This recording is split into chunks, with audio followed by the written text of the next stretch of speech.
जय हिंद दोस्तों, मेरा नाम तुषार है। आज हम लोग बात करने वाले पोषण के बारे में। पोषण क्या होता है, पोषण के स्तर किस प्रकार के होते हैं, पोषण के कितने प्रकार हैं, एक कोशीय जीव में पोषण देखेंगे। तो जनरली ये हम लोग सीजीपीएससी एसीएफ के बायोलॉजी का जो सिलेबस आप देखोगे तो पहला ही जीव विज्ञान के सिलेबस में आपको दिखेगा।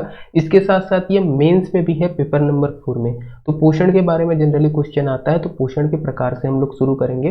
पोषण के प्रकार क्या क्या होते हैं। पोषण का अर्थात न्यूट्रिशन है, हम जो भी चीज़ खाते हैं वो हमारे शरीर में किस प्रकार से पहुंचता है उसको हम लोगों को समझना है, और कैसे कैसे हम लोग इसका प्रयोग करते हैं उसको समझेंगे। तो एक चार्ट की मदद से हम लोग समझने की कोशिश करते हैं पोषण के प्रकार को। तो पोषण को दो प्रकार से विभाजित किया जा सकता है, अगर आप लोग देखेंगे तो। एक होगा स्वपोषी पोषण, क्या कहलाएगा, एक स्वपोषी पोषण, जबकि दूसरा कहलाएगा परपोषी पोषण। अब इन दोनों को मीनिंग पहले समझते हैं। पहला है स्वपोषी पोषण। स्वपोषी पोषण का मीनिंग क्या होता है, ऐसा पोषण या ऐसे जीव जो अपना खाना स्वयं बनाते हैं, अपने खाने के लिए क्या करते हैं, ये स्वयं बनाते हैं। किस तरीके से भी बनाए वो क्या कहलाएंगे, स्वपोषी। जो अपना खाना स्वयं बना सकते हैं उनको हम लोग क्या बोलेंगे, वो स्वपोषी पोषण वाले जीव हैं। परपोषी पोषण वाले जीव कैसे होते हैं, इनमें खाना स्वयं बनाने की प्रवृत्ति नहीं पाई जाती, ये दूसरों के ऊपर निर्भर रहते हैं। ये दूसरे के द्वारा बनाए गए खाने को या जटिल कार्बनिक पदार्थों को ये ग्रहण करते हैं, और जटिल कार्बनिक पदार्थों को ग्रहण करके रासायनिक अभिक्रियाओं द्वारा अपने जो पेट में रासायनिक अभिक्रियाएं होंगी उनके द्वारा ये भोजन को जो है पोषण को ग्रहण करते हैं। जबकि स्वपोषी में क्या होगा, ये लोग प्रकाश की उपस्थिति में अथवा प्रकाश की अनुपस्थिति में रासायनिक क्रियाओं के द्वारा सरल कार्बनिक पदार्थों को जटिल कार्बनिक पदार्थों में बनाएंगे। यहाँ पर आपको उल्टा देखने को मिलेगा, ये जटिल कार्बनिक पदार्थों को सरल कार्बनिक पदार्थ में तोड़ेंगे। स्वपोषी पोषण इसको हम लोग समझेंगे, और परपोषी पोषण इसको समझेंगे। स्वपोषी एकदम ध्यान से रखना है, स्वपोषी जो खुद खाना बनाते हो, परपोषी जो दूसरे पर किसी और पर आधारित हो, ये ध्यान रखेंगे। स्वपोषी पोषण में देखेंगे तो दो प्रकार के जीव जिनको हम लोग रखते हैं, एक होता है फोटोट्रॉफ और दूसरा होता है क्रीमियोट्रॉफ। इनको सबको मैं आगे डिटेल में आप लोगों को बताऊंगा क्या क्या चीजें हैं, इसको पहले समझते हैं। फोटोट्रॉफ ऐसे जीव जो प्रकाश की उपस्थिति में अपना खाना स्वयं बनाते हैं। फोटोट्रॉफ ऐसे जीव जो प्रकाश की उपस्थिति में अपना खाना स्वयं बनाते हैं, जैसे कि हरे पौधे। ये क्या करते हैं, धूप में प्रकाश में पत्तियां इनकी प्रकाश संश्लेषण की प्रक्रिया करती है और प्रकाश संश्लेषण के थ्रू ये अपना खाना बनाते हैं, तो ये कहलाएंगे फोटोट्रॉफ। कीमियोट्रोफ में क्या होता है, ये ऐसे जीव है या ऐसे पौधे हैं जिन तक प्रॉपर प्रकाश नहीं पहुंच पाता, तो ये प्रकाश की अनुपस्थिति में केमिकल रिएक्शन, कीमियो से याद रखिएगा, कीमियो केमिकल रिएक्शन या रासायनिक अभिक्रिया के द्वारा ये खाना बनाते हैं। जैसे समुद्र की गहराई में पाए जाने वाले पौधे, इसके अलावा सल्फर के बैक्टीरियाज, आयरन के बैक्टीरियाज, ये सारे आपको नाम देखने को मिलेंगे, ये क्या रहेंगे, कीमियोट्रोप्स। तो आपके स्वपोषी पोषण पे दो स्तर पे ही खत्म हो जाती है बातें, दो अलग अलग पार्ट्स होते हैं। एक होता है फोटोट्रोप, जो पेड़ पौधे अपना खाना प्रकाश संश्लेषण के द्वारा बनाते हैं। दूसरे कीमियोट्रोप्स होते हैं जो केमिकल रिएक्शन के थ्रू अपना खाना बनाते हैं। परपोषी पोषण को यदि हम लोग डिफाइन करें, फिर से बांटे, तो परपोषी पोषण जनरली चार उसमें बटेगा, चार टाइप्स में बटेगा। यही हमारे मेंस में और एसीएफ के सिलेबस में नाम रहेगा। पहला होगा प्राणी संपोषण। प्राणी संपोषण क्या, प्राणी जो होते हैं, अलग अलग जीव जो होते हैं, किस प्रकार से खाना खाते हैं उनका अलग अलग दिखेगा, कैसा वो खाना ले रहे हैं डाइट, उनके आधार पे। दूसरा होगा मलभोजी, ऐसे जीव जो अपना ही मल जो है भोजन के रूप में ग्रहण करते हैं, ऐसे जीव जो अपना ही मल अपने भोजन के रूप में ग्रहण करते हैं, जैसे कि खरगोश, वो दिखेगा।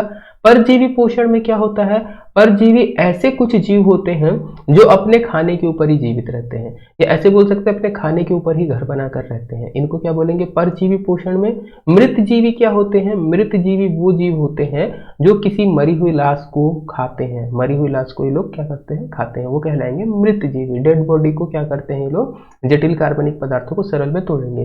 परजीवी की अगर बात की जाए तो दो प्रकार के परजीवी होते हैं।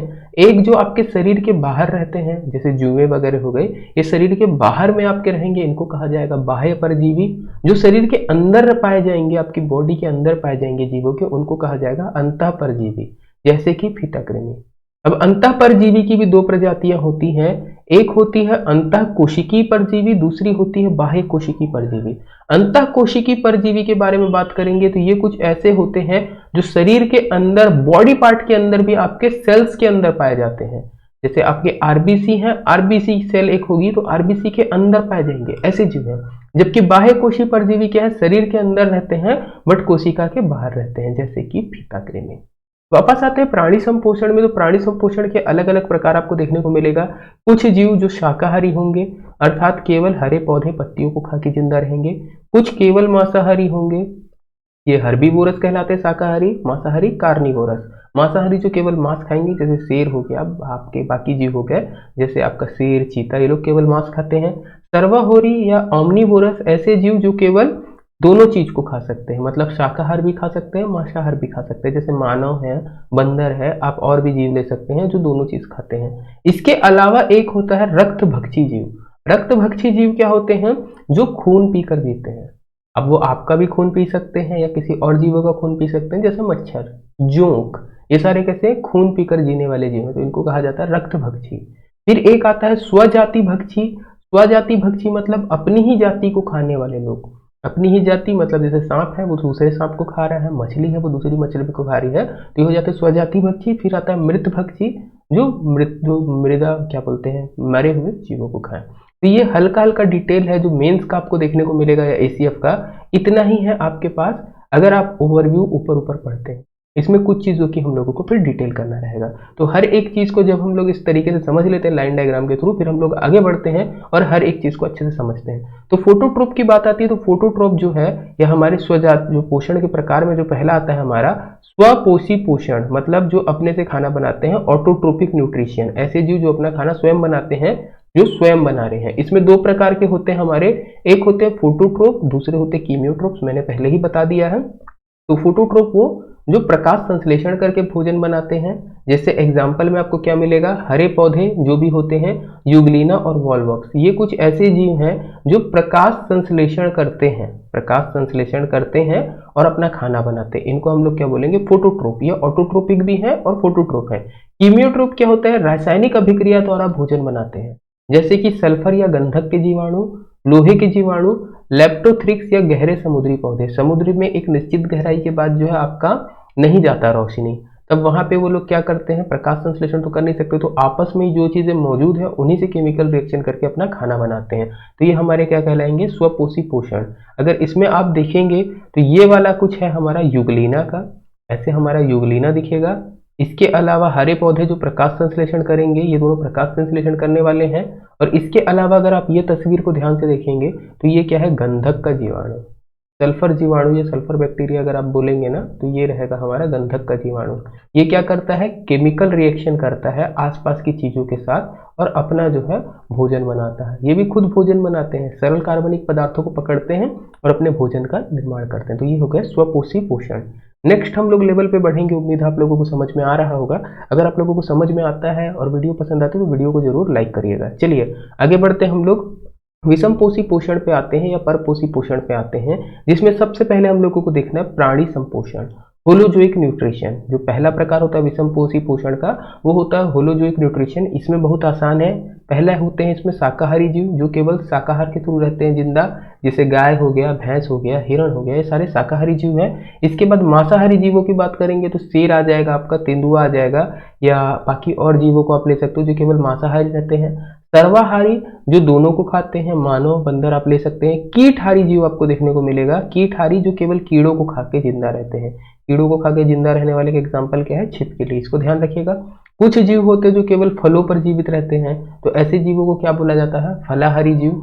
फिर आते हैं रक्तभक्षी जीव, ऐसे जीव जो रक्त के रूप में अपना पोषण लेते हैं या खाना लेते हैं, जो रक्त के रूप में खाना खाते हैं या डाइजेशन अपना करते हैं। उसमें क्या देखने को मिलेगा, मच्छर खून पीता है, तो जू पीती है, जोक पीता है, और कुछ और जीव होंगे आपके अड़ोस पड़ोस में जो आपका खून पीते होंगे, तो उनको ले सकते हैं। वैसे खैर एग्जाम्पल के लिए हाथी के लिए बता रहा था मैं, अदरवाइज उसमें बच जाइएगा। मच्छर, जुआ और जोक, ये क्या है, हमारे खून पीने वाले हैं। जुए क्या, वही जो सिर पे हो जाती है लड़कियों के, खुजाते रहते तो वो खून पीती है, तो वो खून पीकर ही जिंदा रहती है, तो उनका आहार क्या है, खून है।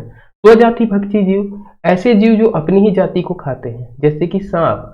सांप में जनरली आपको याद रखना है किंग कोबरा। किंग कोबरा एक ऐसा जीव है जो चूहा वगैरह नहीं खाता, किंग कोबरा खाएगा केवल सांपों को, ये रेट स्नेक वगैरह को खाते हैं किंग कोबरा। तो सांप सांप को खाता है, अपनी ही जाति को खाने वाला है, इसलिए इसको क्या बोलेंगे हम लोग, स्वजाति भक्षी। मछली भी इसी में आती है, अपनी ही जाति को खाती है, बड़ी मछली छोटी मछली को खाती है, तो वो भी स्वजाति भक्षी है।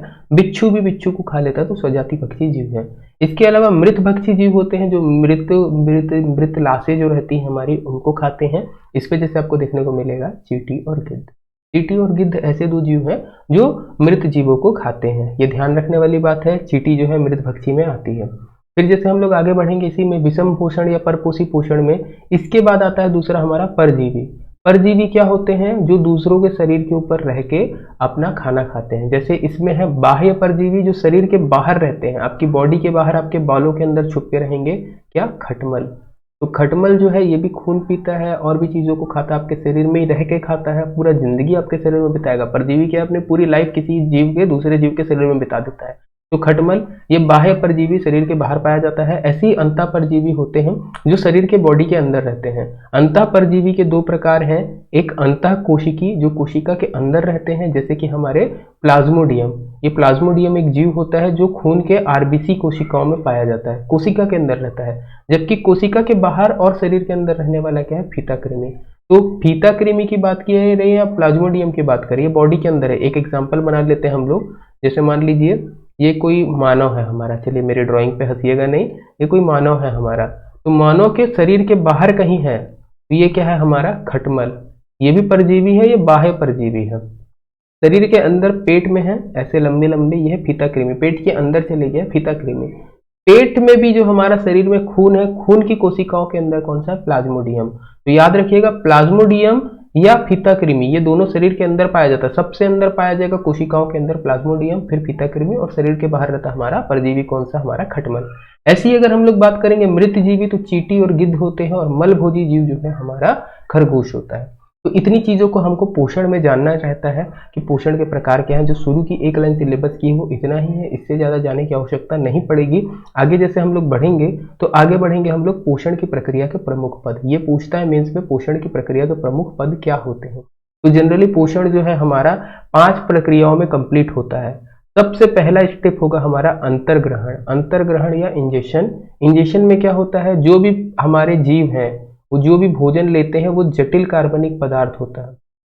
जैसे आपने कुछ भी चीज खाया, सेब खाया, नाशपाती खाया, रोटी खाया, ये जटिल कार्बनिक पदार्थ है, हम लोग इसी का पाचन कर सकते हैं। तो जटिल भोज्य पदार्थों को, जटिल कार्बनिक पदार्थों को ग्रहण करना, जब हम लोग शुरू करते हैं खाना, मान के चलिए आप अपने बारे में बात करेंगे, कोई भी जीव के लिए रहेगा, अमीबा के लिए भी सेम दिखेगा, ग्रास हॉपर या टिड्डा के लिए भी सेम दिखेगा, और मानव के लिए भी सेम दिखेगा। और ये तीनों हमारे सिलेबस में है एसीएफ के।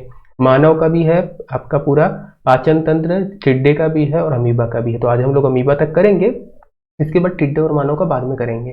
तो जैसे बात करेंगे तो अंतर्ग्रहण मतलब क्या है? आप अपने मुंह में खाना डाल रहे हो, जो भी खाना है, जैसे आपने रोटी का टुकड़ा लिया, रोटी के टुकड़े को लेके मुंह में डालने की प्रक्रिया, मुंह में रखने की प्रक्रिया, ये क्या कहलाएगी? अंतर्ग्रहण। जटिल भोज्य पदार्थों को ग्रहण करना, अपने पाचन के उसमें डालना, डाइजेशन सिस्टम के अंदर डालना। दूसरा जो स्टेप होता है वो होता है हमारा पाचन।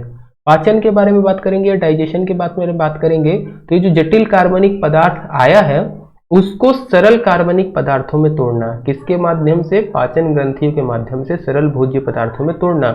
मानव के बारे में बात करेंगे तो एकदम खतरनाक होता, पूरा डिटेल्ड में हमारा शरीर देखेंगे तो मुंह से लेके गुदा द्वार तक पूरा पाचन तंत्र के अंग है।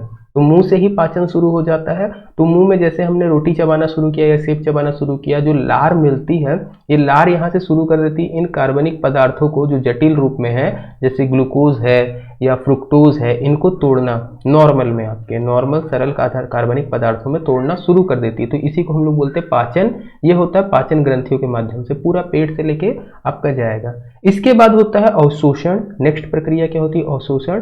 अवशोषण में क्या किया जाता है? जो टूटे हुए भोज्य पदार्थ है उसको कोशिका द्रव्य में विलय करना। जब हमारे भोजन तंत्र में, हमारे पाचन तंत्र में जाता है, छोटी आंत में हमारे पास एक कॉन्सेप्ट रहता है। छोटी आंत क्या करती है? पाचन के तहत जब ये सारे जो तत्व हैं हमारे सरल कार्बनिक पदार्थों में टूट जाते हैं, तो छोटी आंत क्या करती है? इनका अवशोषण करती है और कहाँ डालती है? कोशिका द्रव्य में मिलाती है।